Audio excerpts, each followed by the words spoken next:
That's just the way it goes. It wasn't his turn. I mean, what? Silly me. I thought John Harbaugh was the head coach. Well. I thought as the head coach, you had the power to do whatever you wanted with the team. I mean, we saw they were alternating series a lot throughout the game. I guess it wasn't Henry's time. But when the game is on the line, you're up, 11? Yes. With 12 minutes or 5 minutes, about 5.5 minutes left, and you got the best running back of the generation, who still is a great running back, who had been running all over them. Yep. Last time he touched the football, it was a touchdown. 2 times before that, he ran for 20-something yards, and he doesn't see the ball again? I mean, I'm sorry. I just don't. And look, I said this before. I don't know how well I said it, but throughout this tough season, when the defense was playing poorly, the focus was just on if they just got to get this defense together. And then the offense started struggling. But, so the focus kind of just became, well, just start winning games, get in the playoffs. It really took us away from their problems. These last few years when I've been picking them to win the AFC, it's always something. It is always something. Early in the year, it was the defense. Then it became Lamar and the offense. But that made me forget about, well, if those two things are clicking, it's special teams, it's bad coaching, it's fumbles. Yeah, I mean, Zay Flowers, And so they just find a way to beat themselves. And they're still look, I'm not going to just – I'm spiritually done with them this year. I mean, I think Steelers going to beat the Browns next year, and the Ravens will be out. Next week, and the Ravens will be out. I'm not going to abandon them until they're officially out. But, I mean, it's just a nightmare season for them, and there's no really reason to believe that they'll get to the playoffs, and if they do get there, that they would do anything. Yep. They were the favorites to win the Super Bowl. Not one of the favorites, the favorites. Yeah. The start of the year. And I think, and I'm not saying you're doing this, I think focusing just on like the Derrick Henry, we're really talking about one drive. Because they went up, right, with him scoring. The Patriots then had the long drive with the 2-point conversion to cut it to 3. And then the next drive is the only other time they had the ball ahead that he wasn't on the field. You're talking about really just a couple plays. And then when they did get the ball back and he still wasn't on the field, that's just because, right or wrong, Derrick Henry is not considered a 3-down back. Derrick Henry is not your receiving back. So and this was the case at some part of his career with the Titans and his whole career with the Ravens, when you're in obvious passing situations with 2 minutes left down, they viewed as obvious passing, he's not going to be on the field. And now we can say that's dumb, and I think to a large part it is dumb. Like the Patriots could not stop Derrick Henry, and the Ravens' best chance of getting in field goal range with a Tyler Huntley at quarterback, most notably. And if they're expecting to pass. Right, run the ball and see. It wasn't 40 seconds. It was 2 minutes and 3 seconds with a timeout remaining, or 1 or 2 timeouts remaining. But the problem is that this team has been a massive disappointment. And we are 15 games in, and they haven't played one great game. They had probably the one without Lamar. The one against Chicago without Lamar is the closest example, and the second best one was the one where their offense scored 17 points against Cincinnati a week ago. Like, those are the closest things we've had. Right, we've had. And so Lamar's first. So they're 1-6 against winning teams. And this this has to fall. It's going to fall on the head coach.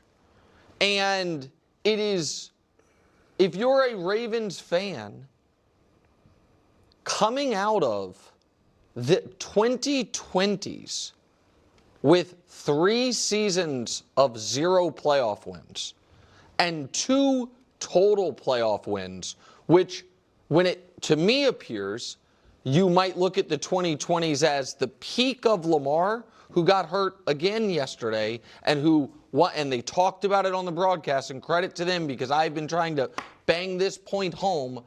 Lamar doesn't run anymore. All right, listen. This entire situation has been a catastrophe.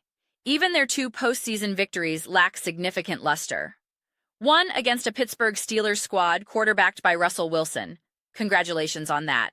And another against a rookie quarterback leading the Houston Texans. That's not particularly impressive either. Consequently, this franchise has not secured any genuinely high-stakes, elite-level playoff triumphs or delivered iconic postseason performances. They attempted to do so against Buffalo, but ultimately failed. This isn't about dissecting specific drive counts or contextualizing statistics. The featured running back's output was substantive and efficient, not inflated by a single anomalous play.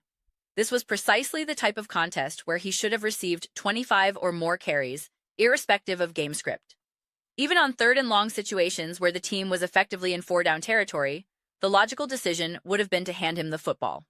The alternative is the continued, baffling approach this team perpetually adopts.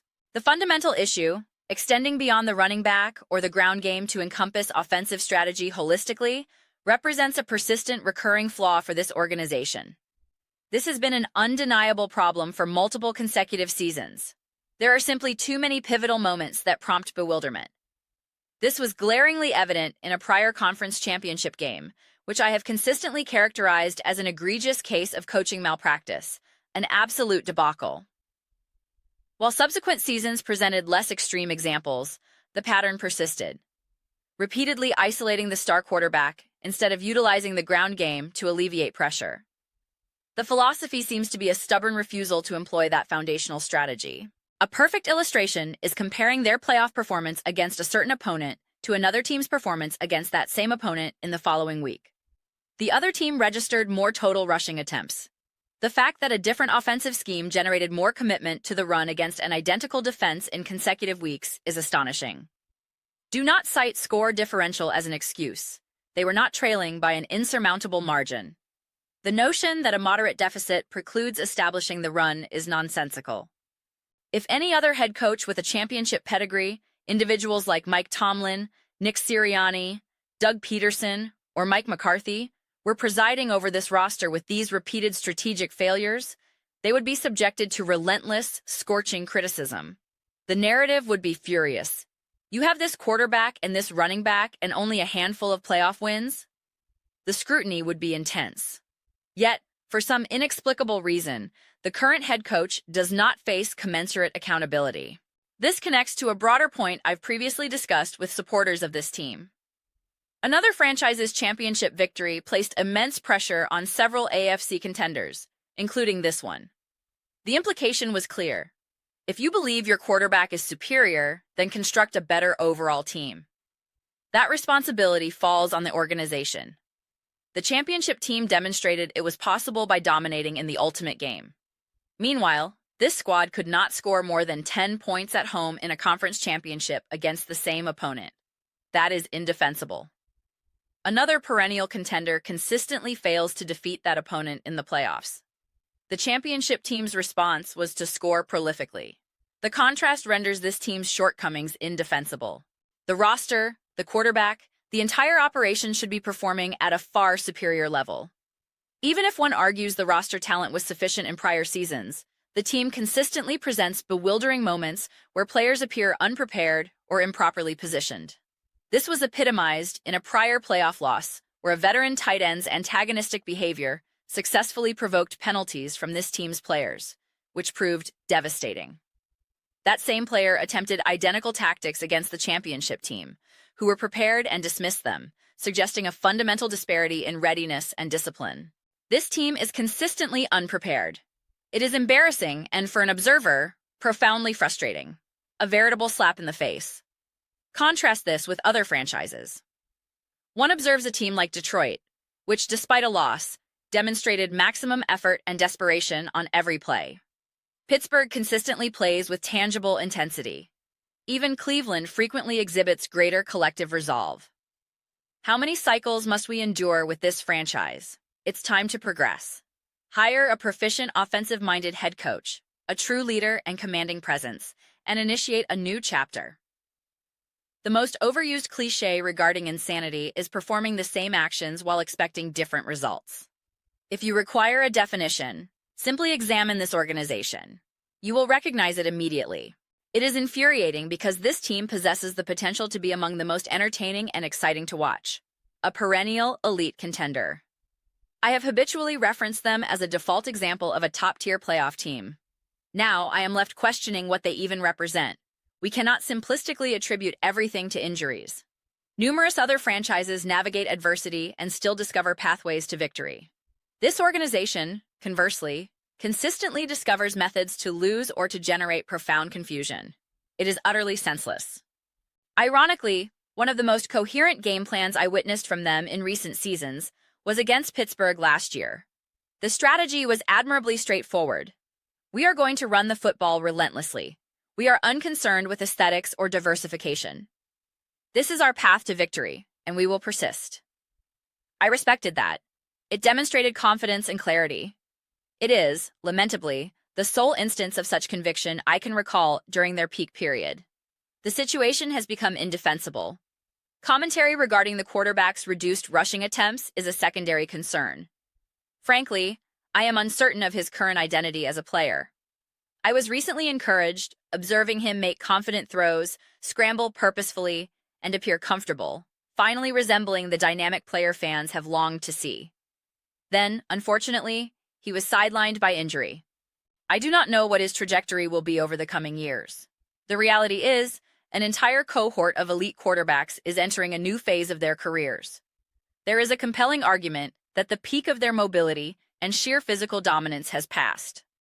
While one remains healthy, his athleticism may not precisely mirror its earlier zenith. Another is recovering from a major injury. Yet another struggles to maintain durability. These four quarterbacks have been collectively discussed for years as the definitive elite tier. I believe all are simultaneously transitioning. Their styles of play will necessarily evolve. Navigating that evolution necessitates an exceptional offensive coach. Someone capable of communicating effectively with the quarterback, facilitating his growth, troubleshooting challenges, and strategically adapting his skill set. At this juncture, I would prefer a coach like Mike McCarthy. I am not asserting he is the definitive alpha leader to overcome all obstacles, but he demonstrably understands how to manage a team's operations. The Cowboys have their issues, yet he achieved relative success. Given a choice between McCarthy and the current head coach, I would select McCarthy without hesitation for his offensive acumen. Ideally, the organization would pursue a more ambitious candidate, but the imperative for change is clear. My conviction regarding this team's dysfunctional state is strong. In many respects, the individual player performances and occasional victories over recent seasons have obscured deeper, systemic institutional flaws. This is profoundly frustrating. Reviewing this analysis, I realize its duration mirrors my repeated need to express these sentiments. I have been compelled to articulate this critique numerous times since a specific, devastating conference championship loss. It genuinely provokes anger. I derive immense enjoyment from watching high-quality, intensely competitive football, teams that visibly invest maximum effort, where preparation, emotion, and intensity are palpable. I cannot recall the last instance I genuinely experienced that sensation watching this Baltimore Ravens squad. The prospect of perpetuating this cycle indefinitely is unacceptable, and I doubt any devoted supporter desires that outcome.